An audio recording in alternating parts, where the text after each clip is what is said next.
दीप morning, बहुत सारे अहम डेवलपमेंट्स होने हैं यहाँ पर और रिकवरी तो दिखी है मार्केट्स में, तो क्या ट्रिगर रहा है और अब क्या होना क्या है? जिस ऑप्टिमिज्म के साथ कल हम गए थे अमेरिकी बाजारों का एक्शन जब था, जब हमारे बाजार बंद हो रहे थे, तब आप देख रहे थे डाउ फ्यूचर्स 100 अंक ऊपर था, नास्डैक फ्यूचर्स में आपको 1 से 1.25% की तेजी दिख रही थी। उस हिसाब से देखें तो फिर बहुत ही सुस्त सेशन रहा जहां तक अमेरिकी बाजारों का सवाल है। जो ऑप्टिमिज्म हमने माना हुआ था ये डेट डील के संभावना को लेकर, उसके बाद जो एक्शन कल रहा वो काफी विपरीत आपको होते हुए दिखा। तो उतना मजबूत एक्शन नहीं था जितना हमने एक्सपेक्ट किया और इससे थोड़ा मिले जुले आपको अमेरिकी बाजार भी कल ट्रेड होते हुए दिखे। डाउ की अच्छी शुरुआत हुई बट ऑलमोस्ट उसके बाद फिसल गया। पूरे दिन में हमने 250 अंक की रेंज में ही कारोबार होते हुए देखा, जिसके बीच करीब 50 अंक नीचे कल डाउ बंद हुआ है।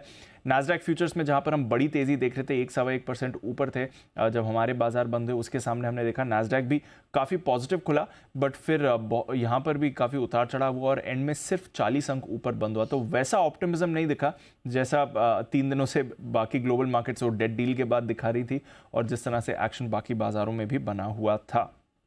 फिर भी आईटी शेयर से थोड़ा सहारा मिला। एनवीडिया जो लगातार तेजी में जब से इसके नतीजे आए हैं और आउटलुक इन्होंने दिया है, कल इनका कुछ प्रोडक्ट लॉन्च भी था जिसके बाद हमने देखा स्टॉक में 3% की तेजी रही और इस कंपनी ने इंट्राडे में $1 ट्रिलियन यानी कि $1 लाख करोड़ का मार्केट कैप भी छुआ। तो काफ़ी इंपॉर्टेंट डे था एनवीडिया के लिए और लगातार ये सपोर्ट भी दे रहा है नास्डैक को। कल भी इसने सपोर्ट दिया। टेस्ला में कल हमने 4% की तेजी देखी क्योंकि इलॉन मस्क साहब चाइना में हैं और वहां पर अपना कामकाज एक्सपैंड करने की बात कर रहे हैं, तो वो भी काफ़ी सारी बातें चल रही हैं वहाँ से, जिसकी वजह से आपने इस स्टॉक में भी एक्शन आते हुए देखा। तो इन दोनों से बाजार को थोड़ा सहारा मिलते हुए दिखा।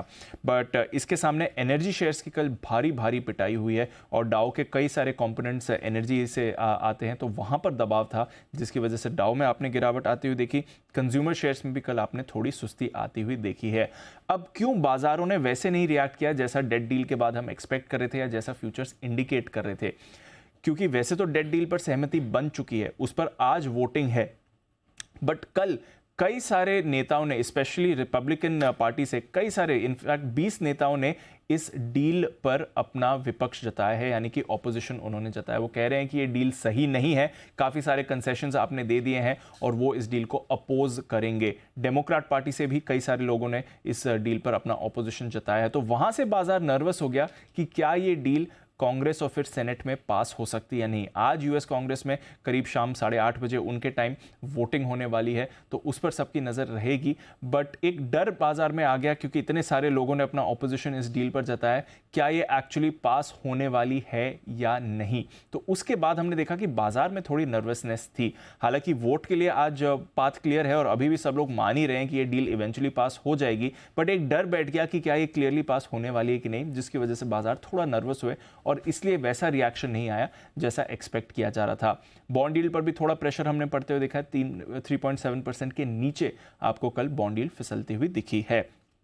जहाँ तक यूरोप का बात है, यहाँ पर भी हमें दिख ही रहा था बाजार सुस्त हैं। यूके के बाजार जो भी लंबे वीकेंड के बाद खुले थे, वहाँ पर कल ज़्यादा प्रेशर दिखा। करीब 1.5% नीचे कल फुटसी आपको बंद होते हुए दिखा है। कमोडिटी बाजार में भी भरपूर एक्शन था। जैसे आपने बताया, डॉलर इंडेक्स तो 104 के नीचे आया, बट कच्चे तेल में 4% की बड़ी गिरावट आती हुई दिखी। $70 के नीचे आपको WTI आते हुए दिख रहा है। ब्रेंट 73-74 की रेंज में आपको आते हुए दिखा है। एक तो ये डेट डील की नर्वसनेस थी, बट मोर इंपॉर्टेंटली 4 तारीख को ओपेक प्लस की बैठक है और यहां पर आउटपुट को लेकर 2 बड़े पक्षों की तरफ से ऑपोजिंग कमेंट्स आपको आते हुए दिख रहे हैं। सऊदी अरब फिर से उत्पाद कटौती की धमकी दे रहा है, बट रशिया सामने से कह रहा है कि उत्पाद कटौती की उम्मीद नहीं है। अब कौन सही बैठेगा पता नहीं, बट हाँ, हमारे लिए अच्छी बात है कि कच्चा तेल कल 4% आपके लिए फिसल कर आया है। सोने में 20% का उछाल आपने देखा है, एक हफ्ते की ऊंचाई पर आया है। बट इसके अलावा बेस मेटल्स लगातार पिटाई इसकी हो रही है, कल भी होती हुई दिखी। एग्री कमोडिटीज में भी सुस्ती है।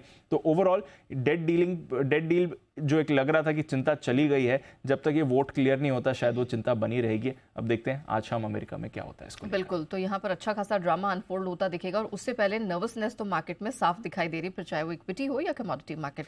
धन्यवाद दीप, वो पूरी जो डिटेल है वो दर्शकों के सामने रखने के लिए।